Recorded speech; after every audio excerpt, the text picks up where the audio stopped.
released footage showing a rescuer crying on his knees over the death of his father.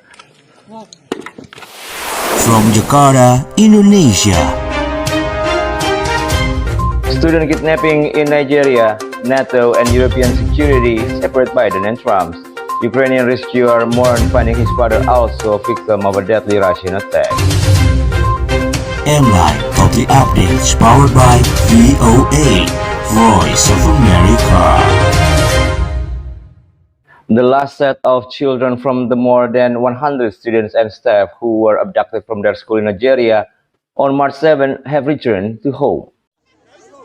Villagers ran toward a bus carrying the last set of children who were abducted from their school in Nigeria's northwest on March 7th, days before a deadline to pay a 1 billion naira or $767,000 ransom for their release.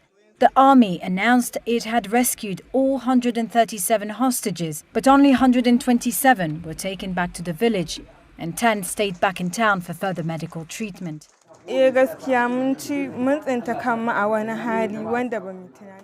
Honestly speaking, we were in such a terrible situation that can only be imagined. Even the food we were given to eat is better imagined and not something a human being should be given to eat.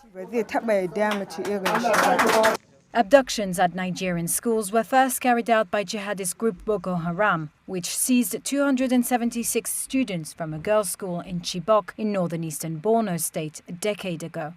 But since then, criminal gangs without ideological affiliation have adopted the tactic to obtain ransom money. Earlier this week, Information Minister Mohammed Idris said no ransom had been paid. One security source said he saw 14 black bags, which he assumed contained the ransom money, being delivered to an area in Zamfara state where the students were held after their March 7th abduction. As NATO marks its 75th anniversary, the alliance and America's role in European security are issues that separate U.S. presidential candidates Joe Biden and Donald Trump. 75 years after its start, the North Atlantic Treaty Organization remains the most direct U.S. engagement in European security. Founded after the Second World War, NATO originally joined the United States and 11 European nations in promising to come to each other's aid if any one of them is attacked. Then U.S. President Harry Truman. If there is anything certain today, if there is anything inevitable in the future, it is the will of the people of the world for freedom and for peace. Russia's invasion of Ukraine, NATO's response, and what it says about America's role in European security separate U.S. presidential candidates Joe Biden and Donald Trump. When he was president, Trump told NATO leaders they were not paying enough for their own protection. The one that benefits really the least is the United States. We benefit the least. We're helping Europe. Europe unites and they go against a common foe. That may or may not be a foe. Can't tell you that. But there are other foes out there also. 5 years later, Trump told a campaign rally in South Carolina that getting tough with NATO members worked. NATO was busted until I came along. I said, everybody's going to pay. They said, well, if we don't pay, are you still going to protect us? I said, absolutely not. They couldn't believe the answer. And everybody, you never saw more money pour in. NATO has grown since the Trump administration. Sweden and Finland joined the alliance in the last year or so, in its biggest expansion since the fall of the Soviet Union allowed Eastern European countries to join NATO.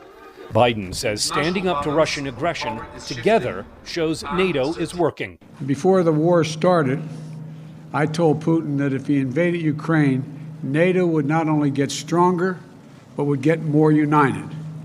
And he would see democracies in the world stand up and oppose his aggression and defend the rules-based order. And that's exactly what we're seeing today.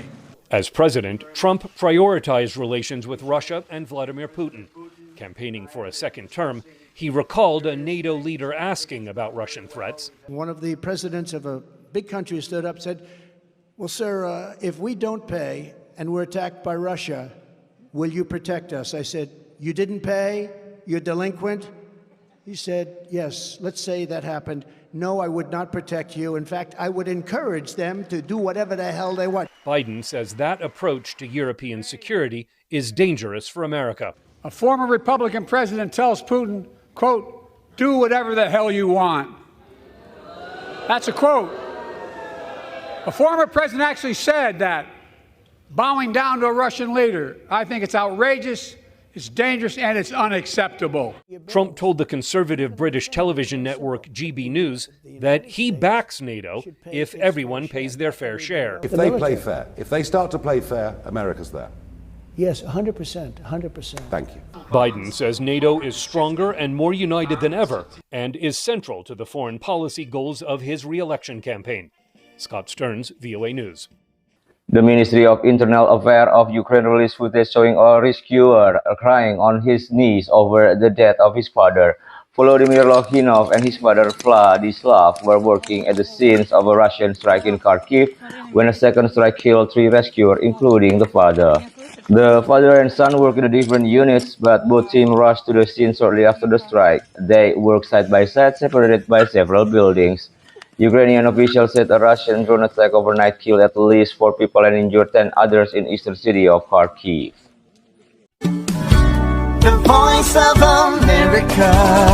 VOA. Come here, baby. My name is Mirzawardana. My Instagram account is mirza_wardana. Do visit there and get the best online shopping recommendation there is that you can just click and shop from the link on the Insta story or on the profile. Until next time on MLINE Top 3 Updates powered by VOA Voice of America.